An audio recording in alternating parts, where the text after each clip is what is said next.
नुकताच प्रसिद्ध झालेला पळसदरी येथील स्वामी समर्थ मठ इथे तुम्ही मुंबईवरून कसे पोचाल याची माहिती मी तुम्हाला या व्हिडिओमध्ये देतो। सेंट्रल रेल्वेच्या पळसदरी या स्टेशनवरून तुम्ही या मठाला पोहोचू शकता, पण मी माझा हा प्रवास कर्जतवरून सुरू केला।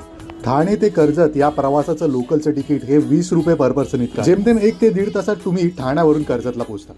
कर्जत स्टेशनच्या वेस्टला म्हणजे पश्चिमेला तुम्हाला उतरून बाहेर पडावं लागतं। स्टेशनच्या बाहेरच जेमतेम 5 ते 10 मिनिटाच्या अंतरावर तुम्हाला शेअर रिक्षाचा पर्याय दिसून येतो। सदर रिक्षा या पर पर्सन 30 रुपये घेऊन तुम्हाला पळसदरी स्वामी समर्थ मठ इथे नेऊन सोडतात। वेळेअभावी मी कर्जत स्टेशनवरून डायरेक्ट रिक्षाचा पर्याय निवडला आणि या रिक्षाने 150 रुपये घेऊन मला मठाजवळ आणून सोडलं। कर्जत स्टेशन ते मठ हा जेमतेम 15 मिनिटाचा प्रवास आहे। मठाच्या समोरच तुम्हाला पार्किंगसाठी व्यवस्था दिसून येते। मुख्य रस्त्यालगतच तुम्हाला हा गेट दिसून येतो आणि या गेटच्या आत साधारण 5 ते 7 मिनिटं चालत गेल्यावर तुम्हाला स्वामी समर्थांच्या मठाजवळ पोहोचता येतं। मी या मठाला 1 जानेवारी 2026ला भेट दिली असल्यामुळे इथे तुम्हाला बरीच गर्दी दिसून येईल। इतर वेळी तुम्हाला इथे एवढी गर्दी दिसून येणार नाही।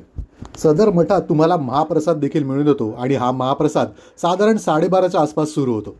तर अशा प्रकारे जेमतेम 50 रुपये खर्च करून तुम्ही मुंबई किंवा ठाण्यावरून पळसदरी स्वामी समर्थ मठ इथे इतक्या सोप्या प्रकारे पोहोचू शकता।